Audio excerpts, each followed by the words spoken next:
I teach at BYU and UVU. I teach comparative literature at BYU and philosophy, ethics, and values. And especially in the comparative literature class, one of the things I really love to do is like two really important texts, like for instance, the Temple Grandin, and look for and kind of show my students places where it's referencing other texts explicitly, right? So there's a part in the campus where Shakespeare is deliberately quoted Monet, like almost a word-for-word quote from this French guy who wrote before Shakespeare. It's like it's from Tolkien. And if you read closely, you can notice patterns.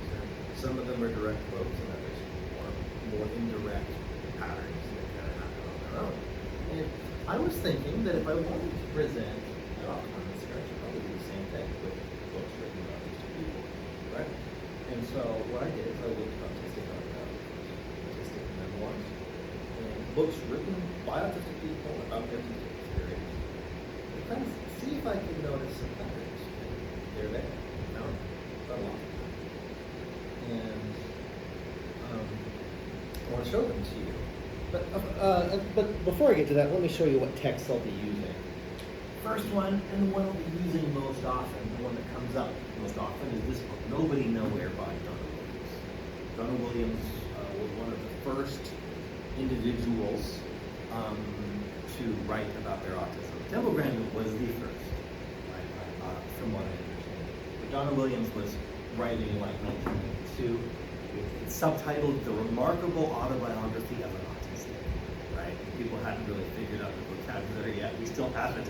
But Nobody Nowhere it's a remarkable book, and we'll talk about the writing process for that particular text in just a minute.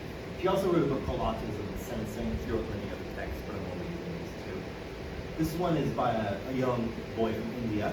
His name is Tito Rajarshi Mukhopadhyay. He wrote a text called How Can I Talk With My Lips Open? He's more severely autistic. Was mostly nonverbal for a very long time, but managed to write his elegant way. This book right here is Autism and Heals. It came out recently by Jennifer Coco-Toole. She's a supermom, basically, who has autistic children. And because her children were dying, she got diagnosed as well. This one right here is Congratulations with Asperger's Syndrome by Jay Birch, a more obscure text using obsolete word. It's not obsolete at the time. Another word right here, Asperger's Syndrome, the Universe of Everything by Kenneth Hall. He's a North Irish 10-year-old boy from 2001. They're writing about his autism, and he's the most delightful young man. I have no idea what he's doing now. I can't find him anywhere, right? But it's just the most wonderful thing. Back when people were still trying to figure out what to do with these types of things. This one's a more famous text, The Reason I Jumped by Ishida. It's kind of like this one. It's by a nonverbal autistic Japanese boy who writes about his experience. This one was translated into English by the author Mitchell, another British Canadian American author who wrote among other things. So that's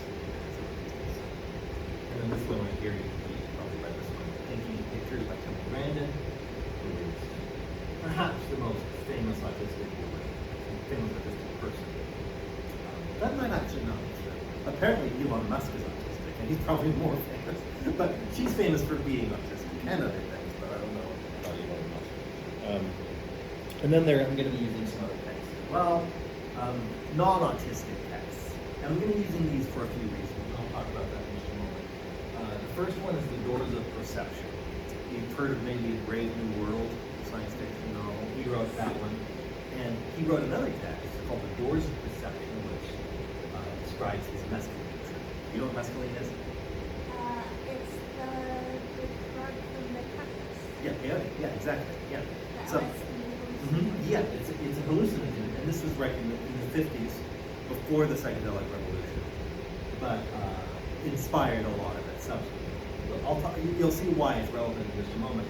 This one is called The Collected Fictions by the Latin American author Jorge Luis Borges. You've read him. I've read him, but I've never read that. I've read the Memoirs. The library. Yes. I mean, this is just a collection of everything. Okay. So, yeah. So, he actually had a brain injury when he was young adulthood, and his writing style changed drastically. For the better, I would say. The way he describes it is that he changed from poetry obsessed with the slums of the city and the Black American culture to gained with time. Right? And I suspect his brain injury had something to do with that. We'll talk about that. And then this other one, When Walking with Einstein, is a text about memory. And it talks about a few people. Some caveats before I begin. And a long intro here. These parallels that I'm finding, they don't exist in every way. Autistic experiences are different. They differ from each other. However, these parallels are remarkably specific and exist in two or more. So, they don't exist everywhere. These don't describe everyone with autism. They describe at least two people, remarkably specific. Another thing, just kind of getting this out there, some of these parallels will border on the parallel. You don't have to believe this, I don't necessarily believe this, but it describes their experiences, their beliefs. So suspend your disbelief as long. Some of these comparisons, these parallels, will be metaphor, right? They aren't describing real things, but they're the same metaphor for each, and that's okay. And then there's no real organizing principle here. It's just patterns, things I've noticed. And as a part of that, I'm not going to draw any conclusions. I'm just going to give you the data and draw your own conclusions. And so, and the reason I'm using the non-autistic text, by the way, is because they either A, describe something like autism, or B, are experiencing something that makes them, at least temporarily, have an autistic state of mind, like for instance a hallucination or a brain injury. So we'll see this in just a moment. And this will work. You'll see this works actually, I think, really well. I'm going to color code these quotes, right? To kind of notice the parallels. So the red ones will there'll be a theme, and then the blue ones will be another theme, and then the purple for even more. And we'll begin by looking at autistic writers writing about writing, right? Because autistic people tend to be either hyperverbal or hypoverbal, right? Hyperlexical or hypolexical. You either can speak a lot, can speak clearly, eloquently, or maybe not clearly enough, you can write that way, or you can't speak it. But there's this weird relationship with language that happens. And especially with these nonverbal authors, this is really perfect. Really perfect. You can see this in the dedication to Tito's book, Tito regarding Pontiac's book, How Can I Talk? How Can I Talk, right? If my lips don't move. And his dedication says, it's dedicated to you.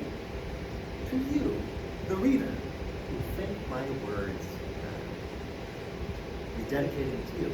And the idea there, I would say, is it is so important to him to speak, to write, and therefore to listen to speak, and to be read. You can see this again later in the book. He says, learning to write was the most important skill he ever acquired because it helped him to do stories. In this book, he writes about stories, but not in the usual sense. He says that stories exist everywhere. Stories pass along almost too lightly. He's able to capture them and tell them through this book. Because otherwise, if he wasn't able to speak, if he wasn't able to write, the story would not be told. And then you see the same thing. Here's the first little parallel here in Naoki Higashima's book. He says that nothing is more important than being able to express oneself. He describes the incredible feeling that it is. Not being able to talk means not being able to share what you're feeling. It's like being a doll, spending your whole life in isolation, without dreaming and without hopes. He says that what kept me hammering away at it was the thought that to live my life as a human being, nothing is more important. However, it's not all. Sometimes autistic people can be terrified of writing and speaking.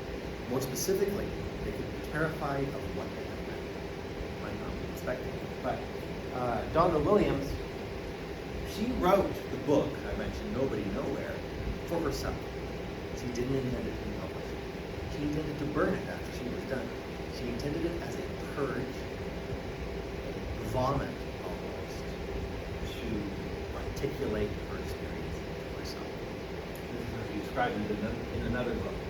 I was very, very frightened by the deep, rich poetry which emerged from what I knew as a shallow person without much thought at all, like herself. I burned much of it and hid it from myself as much as anyone else.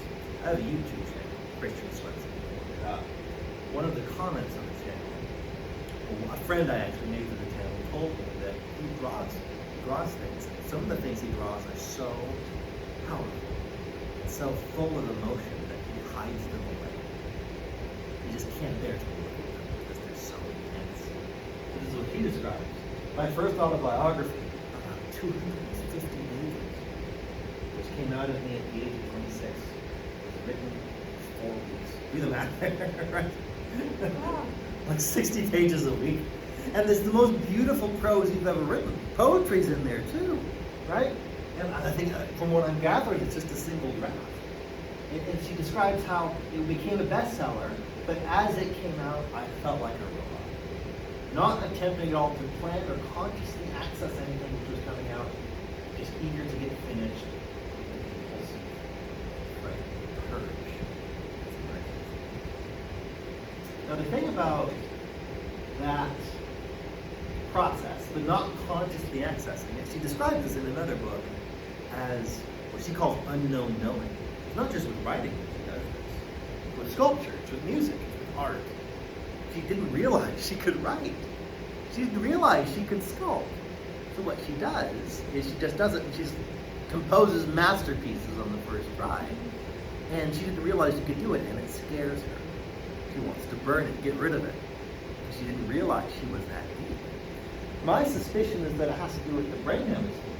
She describes earlier in Nobody Nowhere how she was taught a lot, but that she didn't recall or remember anything. Well, it makes me wonder, maybe she was remembering things, just not consciously. This is a memoir. Oh, you can sit here if you like, but it's okay if you don't.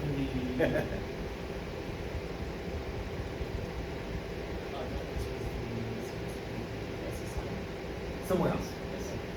Thank you. So,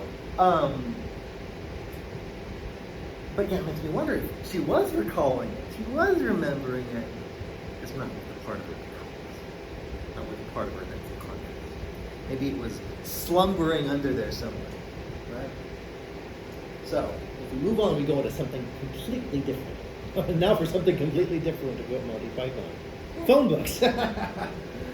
Donna Williams in her book describes how she loved to read telephone books and street directories. This is apparently super common in some autistic people. A blog post I found said, from somewhere in my brain I remembered that as a kid I did read phone books. Right?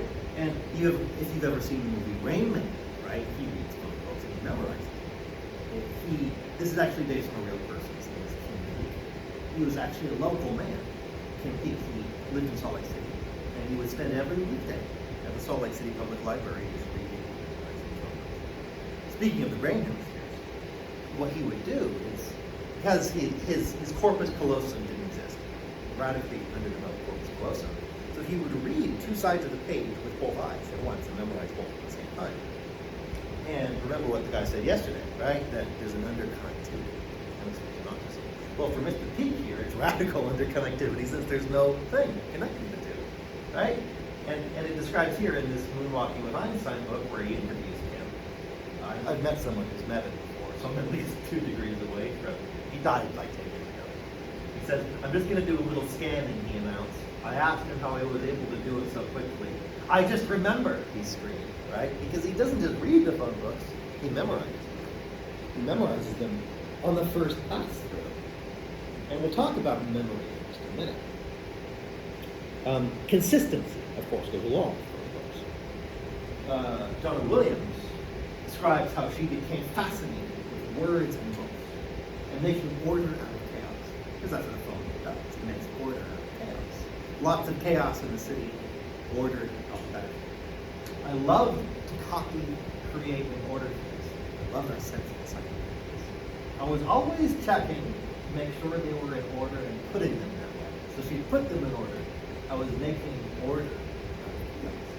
I would count the number of grounds listed in the phone book, or the number of variations on a particular name, or the rarity of others.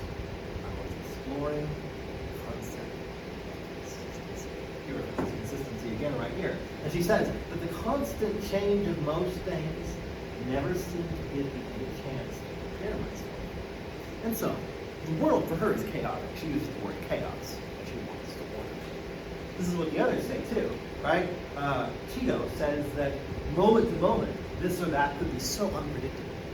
When my senses juggle with much more intensity and frequency, it was better to work with light switch, which is what I at the moment. And so he, instead of the word consistency, he uses a similar word, predictability. And Naoki Higashida says that when he's reading train time, the light phone books, they're always the same. You can understand. Donald Williams says that she prepares using phone books. He understands using the light switches. And so the pattern we get here is that by using these repetitive, organized, consistent, predictable things, you can make a lot of things. You can organize the unorganized. You can make nonsense make sense. Comprehension, understanding, preparation. And this is a really remarkable similarity that I know. Really specific. Light switches, right? You maybe seen autistic people, maybe you've been the autistic person who does this, right? Just goes like this, right? Maybe these light switches are a bit slow, but I don't know, I'm slow at some things. Light switches, right? The way they describe it is they turn the lights on and off really fast. She does the same thing. He does the same thing. The light switches make the room bright and dark moment to moment. Same metaphor describe this process. Donna Williams says that the light switch gives her control in her hands. She describes that it gives you the effect of strobe lights without the control being taken out of your hands. Here is the same metaphor. He says that it is as if I was holding the reins of those bright or dark moments. Hold the power in your hands. And of course, if you're doing this, that's literally what you have in your hands. You have the power to the light switches, right? But it's the metaphor, it's the image of power, of control, of predictability.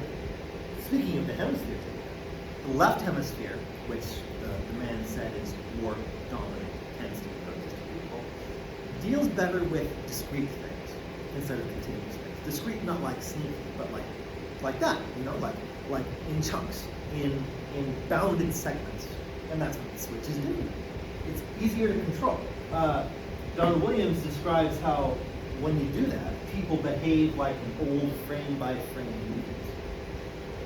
You get the effect of strobe lights without it. And so what you end up seeing here is a lot of references to cinema, actually, in this book, right? She describes how in one place that looking at someone speak was like watching an old silent movie. I think it's very interesting. And I think that has to do with the connection between sight and sound. Right? Another thing I wasn't able to include here talks about how some autistic people, many autistic people, tend to put the captions and watch movies, always. And it has to do with the weirdness between sight and sound, the sensory channels that can mix or maybe separate, right? And we'll maybe talk about that mixing in a moment. Now, this is something very interesting. Autism, what does autism mean, literally? The Greek root, So autism, comes from the same root as automobile, autobiography, self-written, self-driving, right? And autism literally means self-obsessed. It's literally what it means. The guy who came up with the word autism was a German man, so it's some German variant. His name was Eugen Euler. In 1912, he defined autism as a morbid self-absorption. so it's my opinion. It's not a popular opinion that we should retire the word autism for that reason and others. defined by a non-autistic person from 100 years ago who happened to do eugenics. So that's a thing, right? Also, I think it oversimplifies autism. Right? Autism is many things and pretends that it's one thing. So I think that's one reason we should redefine the word.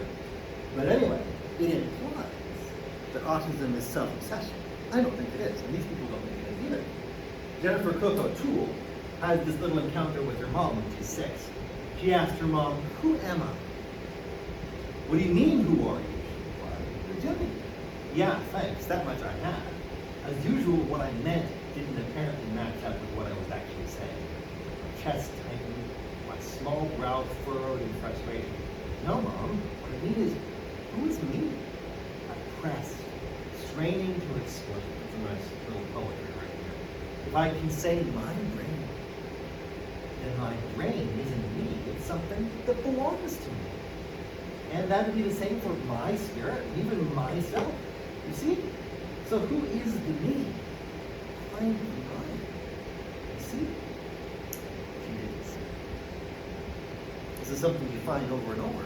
The sense that there's something absent, some center, some sense of self that is just diffuse or just not even there.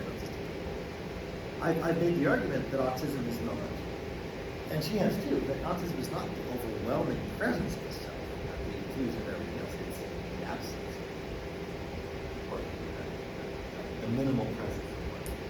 Donna Williams describes how there are people who live in combinations of self and other. Normally, and we're going to talk about this on the next slide, most people would have awareness of the self and awareness of the other all at once. Autistic people tend to kind of mix those two, or maybe don't even have either of them. But Jennifer Cook O'Toole says somewhere else that our minds feel transparent. Not because we have so much sense of self, but because we have so little. On the next slide, we see a 2x2 matrix that Donna Williams went to one of the posts. It's a self and other matrix. Most non-autistic people live all self, all other. You're aware of yourself, aware of you. At the same time, you're able to keep track of both at once. It's harder for us, right? We live in these three. So we can be in all self, no other, which is, as she describes, the moment when you look up, embarrassed, to realize you started picking your nose without the awareness you looked below. And most people have experienced that at least sometime. And the other is all other, no self. It's the experience of being so caught up in the awareness of a person, an object, a surrounding, can't remember what you thought, or what you felt, or why you were there. And this one is really hard to explain, but maybe even no self, no other. A lostness in limbo. An unawareness of yourself, or anything beyond yourself. You maybe get into this state in deep meditation, a state where there isn't you, there isn't the other, it's just being. That's the metaphor she uses, just being. And she describes how in this moment, this state of no self, no other, which is how, she says, we are born, how we die. It's the state of just emergence with everything. She says that at that moment, a remarkable intuition is present in the body. A remarkable intuition, the level of, some might say, clairvoyance. She describes remarkable paranormal experiences she had that she didn't even realize she was having. She just, like, she would like have a vivid daydream of this girl in her class doing things all throughout the day, and she picks up on her the next day and that's exactly what she was doing.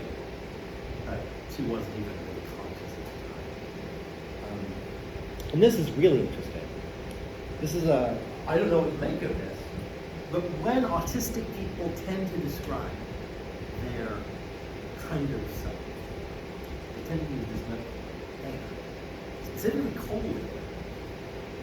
Donna Williams describes in a poem in her book, the wind can blow cold in the depths of your soul. In another poem, elsewhere in the book, she says, I thought I felt a whisper. So a whisper, a wind. And then Jennifer Cook O'Toole, around the other passage, says, our identity is more like diffusion. More premises. And then Jorge, who you've read or I've mentioned, right? He has a short story called Everything and Nothing, which is a fictional version of Shakespeare's autobiography. He's basically imagining, what if Shakespeare was such a brilliant author because he didn't have a self? Maybe he was autistic or something like that. And this is how he begins his short story. It's a beautiful one, you should read it. There was no one inside him.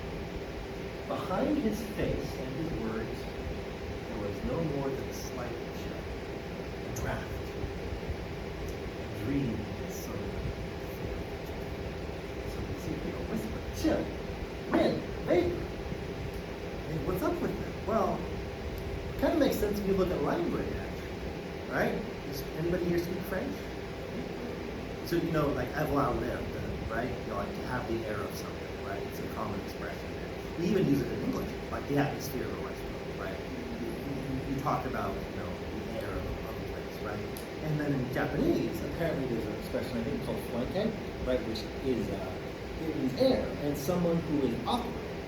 The word for it in Japanese, or at least one of them, is being unable to read the air. It's really interesting. And so this is a universal expression. The feeling is of air. The self and what lives between selves is some kind of what's felt as air. That's really interesting. Donna Williams, elsewhere in her book, describes little spots of light she would see as a child in the air. She would describe wisps that she saw in the air, hallucinations apparently, or maybe not. But that's I don't know what to make of that. And then they're all cold. I don't know what that is, but they describe it as cold. So, and that's one I wasn't able to finish. So this is the Aldous Huxley reference right here, the doors of perception. When he was on mescaline, right, this peyote element, so he had a peyote chemical. He describes how I realized that I was deliberately avoiding the eyes of those who were with me. Deliberately refraining from being too much aware of them. Those eyes belong to the world of selves, time, the world of moral judgments and utilitarian considerations, the world of self-assertion, of cocksureness, of overvalued words, idolatrously worshipped others. Speaking of overvalued words, that's a very wordy paragraph. But what he's saying is that when I'm in this state, this hallucinogenic state, this psychedelic state, I don't want to be God. I have been delivered from the world of self, of concepts, of giving things names, of identifying, oh, you're your name. Well, I'm not my name. I'm not my name. I don't even know what I am, right? And then Tito says the same thing. He says almost exactly the same thing. He says during the early years of his life, he did not look at anyone's face. He says that the reason is because when I looked at them, every face. You don't look in the face, you don't look in the eyes, at least you used to do. Because to do that is to conceptualize. And when you're on this substance, it delivers you from concept, brings you into that no self, no other space. I've read papers that suggest, I don't know what I think about this, that autism is a perpetual psychedelic trip. I don't know what I think about that. There's some evidence, by the way, that psychedelics can radically improve certain aspects of autism. I won't comment on that. But this is another thing having to do with eyes. Rubbing your eyes to make light. So if you've ever done this, you probably have at some point you go out and do this, right? And you see the colored lights, they're called phosphenes. Well, this happens a number of times in these biographies. Jen Burge, this woman, describes how I started each day by rubbing my eyes vigorously with my fists so as to produce pretty moving lights. Donna Williams describes those lights as colors. She would rub her eyes and she would teach her friends how to do it. So what's up with that? I don't know. Maybe it's a STEM type thing, but both these people do the same thing. This is very interesting. You know, you see people do this or done that before. I never do that, but I can see the appeal. For these two people, it's not a kinesthetic thing, although I'm sure it is for many people. It's a visual thing. It's a visual thing. And the reason why is because when you're doing this, you see a transparency. You see something that filters the light. This is what he says, Nishida. Flapping our fingers in our hands in front of our faces allows the light to enter our eyes in a pleasant, filtered fashion. Light reaches us. The light that reaches us like this feels soft and gentle. Indirect metaphor. Your moonlight is reflected light. We're going to see a lot about reflection in this presentation. Tito describes it as how by doing this, the shapes and colors would melt. He describes a transparency, right? Like filters. We're going to see here that there is a huge theme emerging, like a meta dimension emerging in these texts of transparency, right? All of these things. And we're going to see that. This is something very interesting here as well. Light wipes away our tears. And when we're bathed in light, we're happy. Perhaps we just love how its particles pour down on us. Light particles somehow console us. I admit that this is something that can't quite surprise me. For Mr. Hughes, light has an almost mystical significance for his autism. Light is something that gives him maybe more of himself. Light is something that maybe he exists in more, that gives him more of him. And then this is another really interesting thing. Spinning. Maybe you've seen people do this or obsessed about ceiling fans. Tito describes how he would be obsessed with ceiling fans. He would look as it goes faster and faster and faster, and when the opaque blade would turn transparent. And would turn color air. There's air, right? Then it would look like a transparent circle moving close here.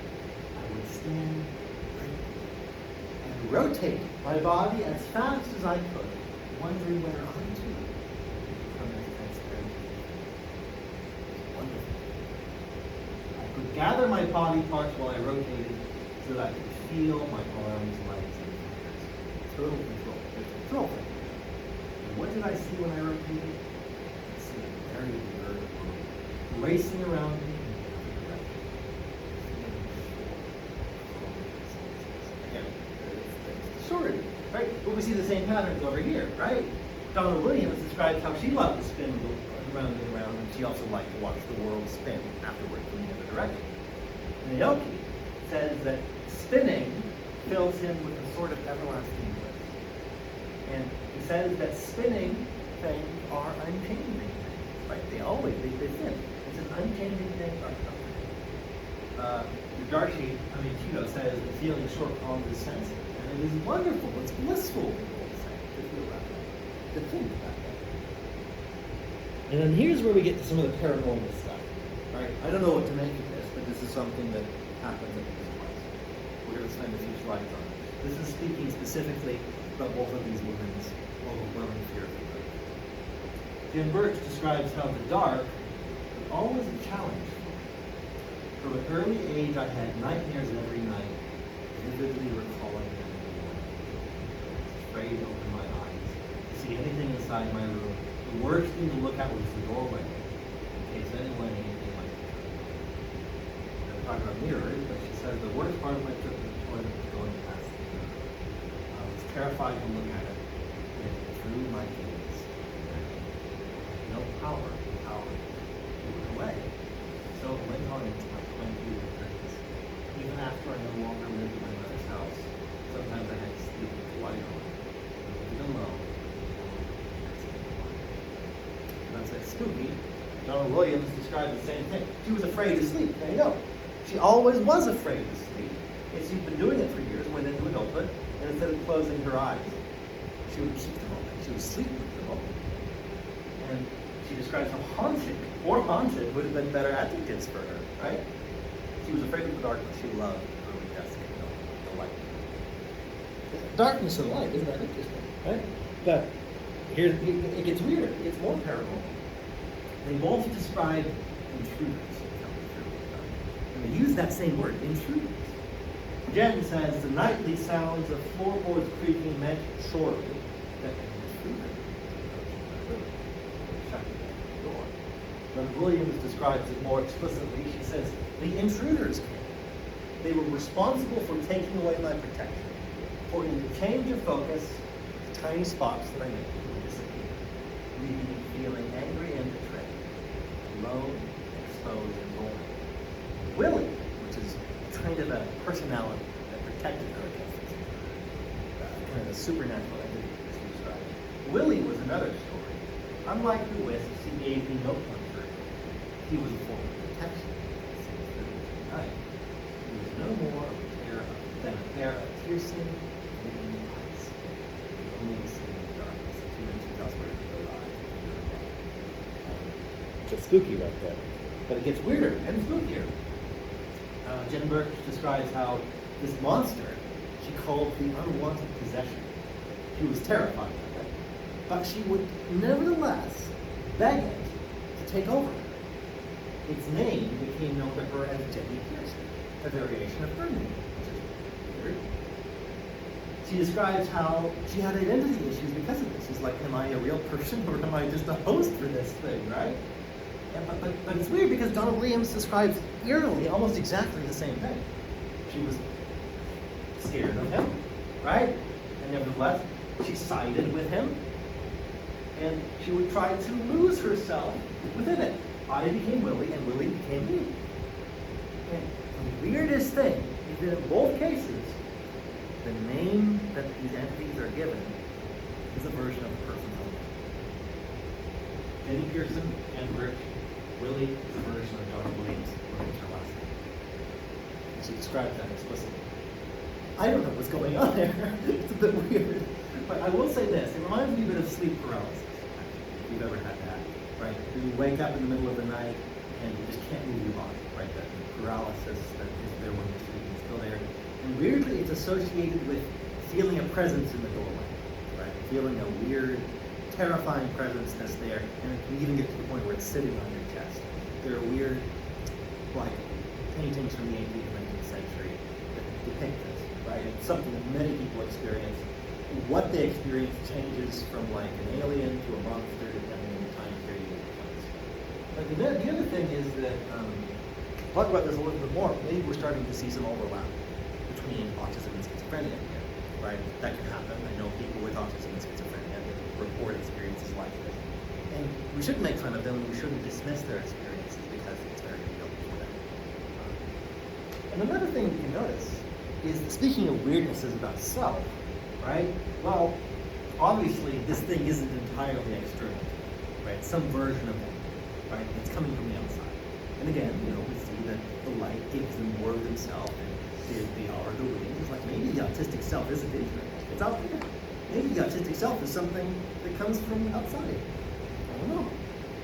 But we can see here a variation of that. This is quoting Lewis Carroll, right? And I think Lewis Carroll tapped into a deep intuition for reasons. Dr. Williams described how Carol, which is the name of a friend she had, came in through the mirror. She looked just like Carol, but the look in her eyes betrayed her. It was Carol, all right. The room I saw her in the mirror was only a room between her world and mine.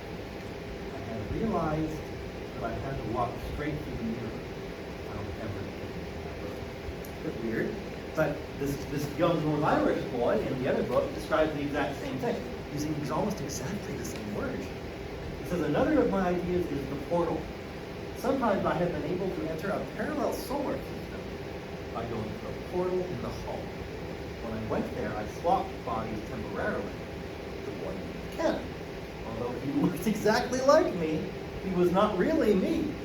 It was Ken. See, red, blue, green, red, blue, green. See, it's weird. And makes you wonder what's going on there. And one of the things you'll see in a number of slides is that autistic people often have an obsession with reflection, what they see in reflection. You see this in many people. I wrote a play a few years back that produced about autism. The major birthday is and you know, it has to do with self, inside and outside. It has to do with who am I, you know, all those things, and transparency, reflection. It makes sense. But I wanted to point out one thing here. I pointed this out yesterday. Ken Paul, he, in his book, likes to do puns. He does wordplay, and he says he likes to do wordplay. He talks about the portal in the hall. What's his last name? Hall. You wonder if the portal in the hall is the portal in Kenneth, you know? Makes you wonder if he's making a little joke there, because he does that kind of thing a lot. But it continues. This is the same quote from Nobody Nowhere, but in Tito's book, he describes how one day This is in the very opening pages. While I stood in front of the mirror, I realized it was easy to go through it and come out through it. And I realized that I could go in or come out when the world behind me. Absolutely. Stories waited for me. So I was leaning on the other side. There was no great trouble to go through the mirror to the other side. All I needed was to stare intensely. Any shadow on the corner of the wall, I reflected. It's two reflections. The reflection in the eye and the reflection in the mirror. And again, you see here, she would look in the eyes, right? Well, you'll see that next time, actually. There's another quote by Donald Williams on the next page, right?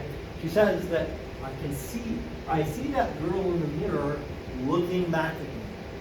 I see her thinking I am crazy for believing I am crazy. It's a poem, as you can see. Yet I can see it in her eyes as I am staring. She is trying to understand I am not lying. I am just trying to find my way back home. He describes it later in the same event as I began to stand in front of the mirror, staring into my eyes. What we see in both of these cases has to do with looking in the mirror, staring, and trying to find my eyes. It's fascinating. No, and that's the second to the last slide. The last slide is this. Would you be cured by it? There are themes, though. In Naoki's book, he describes that for ages and ages, that I used to think it would be the best thing if I could just live my life like a normal person. But now, even if somebody developed a medicine to cure autism, I'm well to stay inside. For us, you see, here's the projection I talked about. Having autism is normal, so we can't know for sure what your normal is even like. So long as we can learn to love ourselves, I'm not sure how much it matters. You can see the similar thing in Temple Grandin's book, Thinking in Pictures. She describes how in an article written by Oliver Sacks in the New Yorker, I was quoted as saying, if I could snap my fingers into a non-autistic, I would know.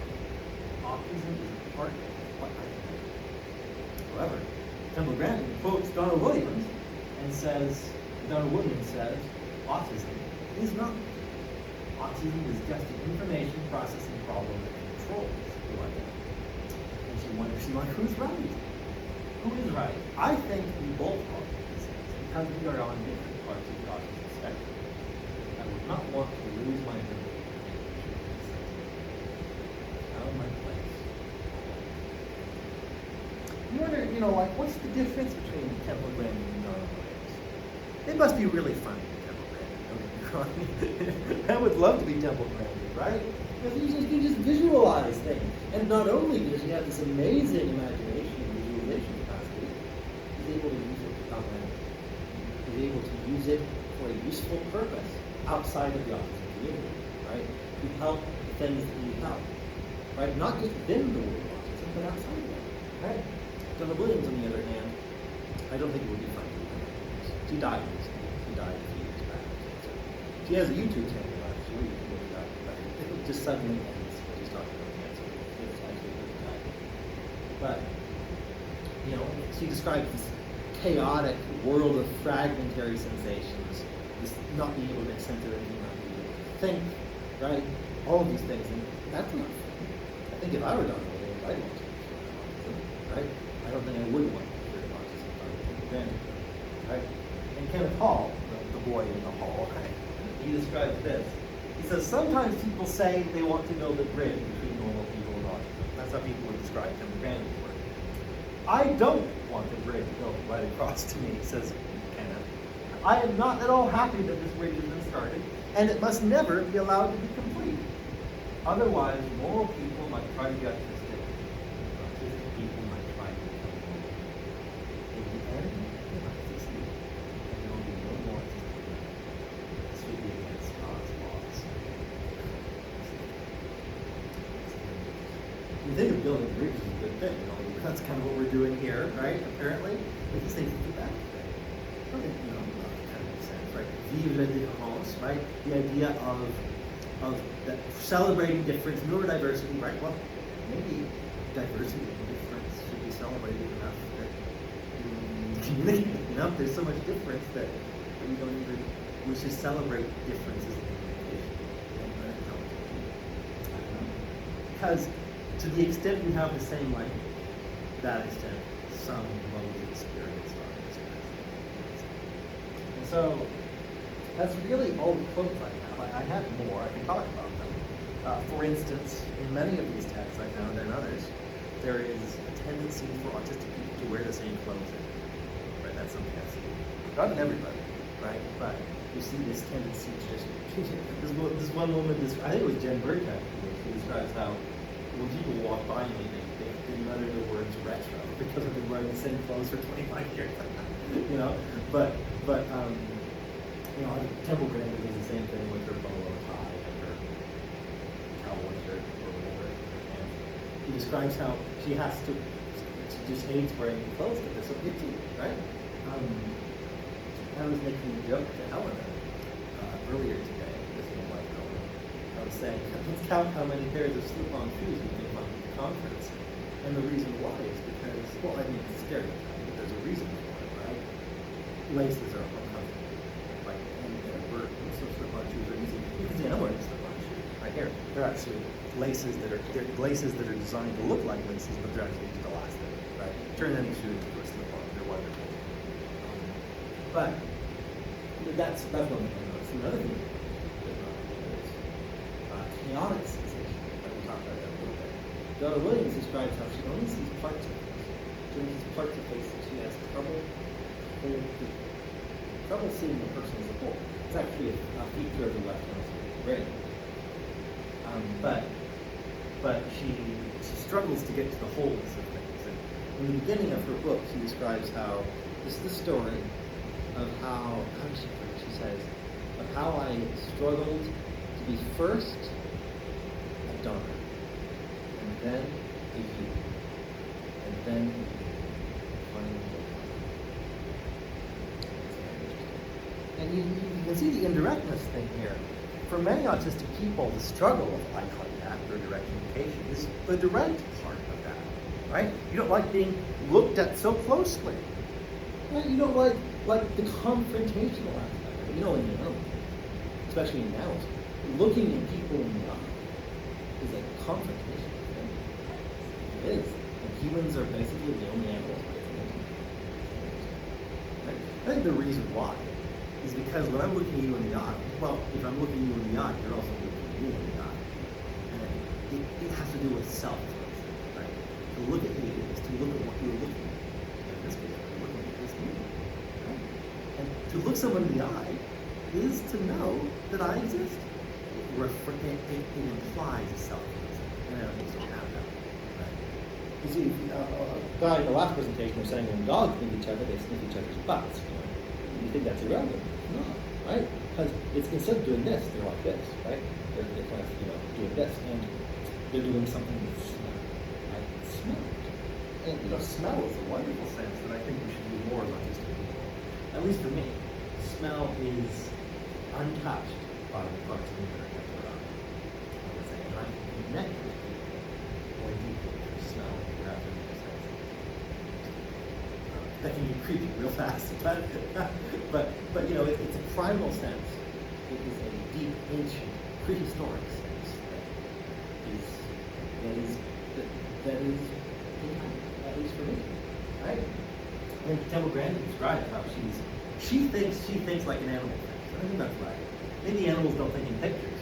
They don't think in words, right? They think in what an autism researcher would say is gestalt thinking, like an all-at-onceness.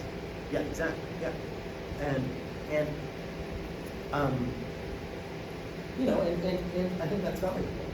There's another book that Temple Grandin referenced called Mind and Memoirs, written by a Soviet psychologist from 1960, Alexander Luria, describing this by now clearly autistic savant who started as a journalist because he was just able to remember everything. He just had a completely visual mind, completely visual thinking. But the problem with this man, who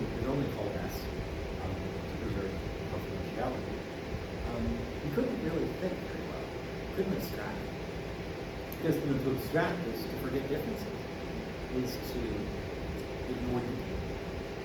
And Temple Grandin can't do that. When she was asked, when she tried to understand the Lord's Prayer in the Bible, our Father who art in heaven, hallowed be thy name, she couldn't do it. She couldn't understand it until she converted the word into symbolic. Same thing with the glorious patient, right? He couldn't really extract. And the other thing that's really interesting is that Borges, he wrote a really famous short story that basically describes an autistic savant. It's called Funes, his memoir. And it's the most amazing thing because he describes how this guy had such a rich visual thinking, visual imagination, that he didn't even need to use a number system, right? He didn't need to have a 2 in the hundreds place, a 1 in the ones place, or whatever, right? He just had a number for everything from 1 to a trillion, a word. 4,602 was the red horse, right? He would have a word for everything. It's like 4,302 was 5. That's his word for 4,302. And he didn't only remember everything. He remembered every time he'd seen each particular thing. He remembered seeing it from each particular angle. And they were all different. And it was just overwhelming. And he describes that in this short story, which is actually really accurate, get to lie. He describes how he wasn't really able to sleep because he was just so overwhelmed with this data. I have a YouTube channel, like I said. I read that short story on there. And the commenter said I have exactly what I can't. It's hard to miss. Because of all this sensory data.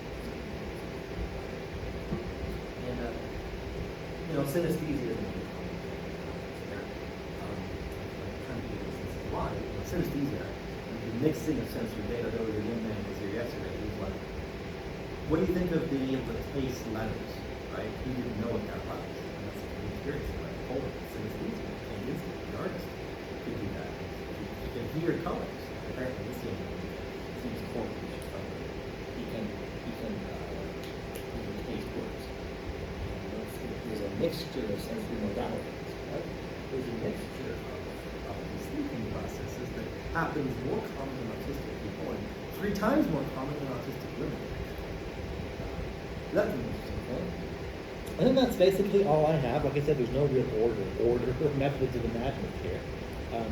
But I really wanted to just kind of emphasize that this literature, when it is literature, It's really beautiful. A lot of Tito's book is one of the and so is Nobody Nowhere. I should mention, by the way, that Nobody Nowhere is as much a story of abuse as a story of autism. He describes horrendous abuse. She just details with autistic candor, right? To dissociate, right? That's what you have to do sometimes if you're in an abusive situation.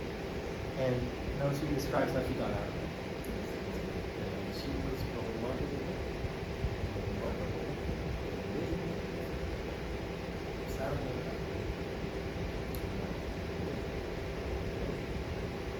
But anyway, I think that's that. Are there any questions or comments? All right. Well, like I said, I have a YouTube channel, Christian Swenson. It's just my name. Search Christian Swenson Autism and it will come up. Right? And you can look at it if you like. Here in the room, or you can look at it. I have a reading list here if you're interested. Other people were yesterday.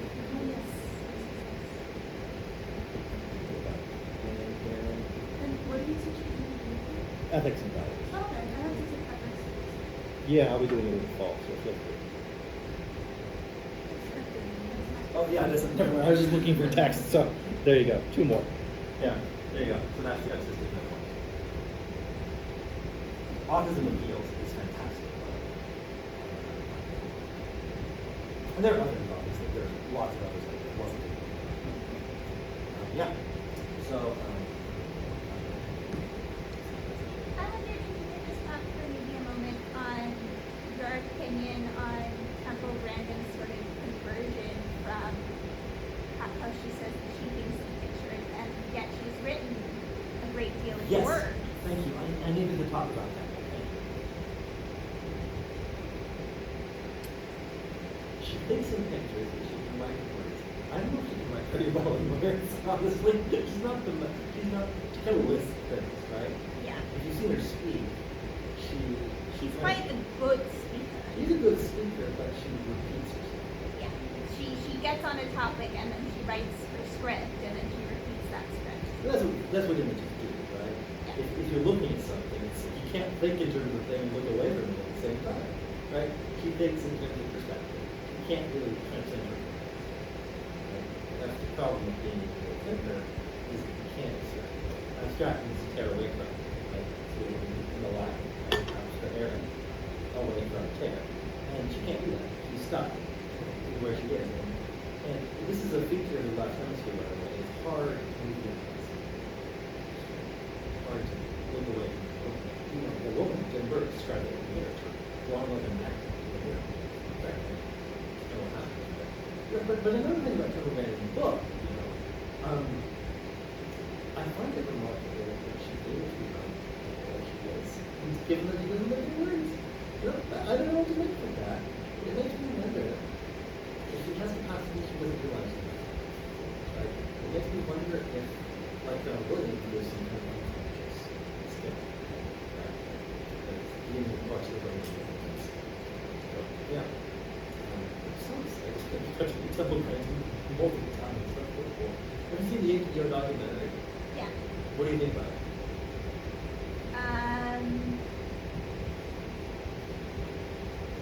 Because you asked me that and kind of forgot everything. I'm speaking of forgetfulness, right? But, it makes me wonder, I don't think that movie would be allowed to be made nowadays. See any movie, whatever. People got upset about a non-autistic person, but personally, I don't think that's a big deal. Most autistic people are not good actors. So, I'm thinking probably a non-autistic person would play autism. That's not. When I can play a non-autistic person, like a person who gets a fantastic job, who's in the he would take it better than I do. And so, I personally don't think that's wrong. I think we should probably require non-autistic, as long as they're good enough. Right? So I think clearly it's doing a fantastic job. So yes, I think that's that. We don't have, the panel is not right away, right? We have one more. Okay, thank you guys for coming. No problem. I'll see you later.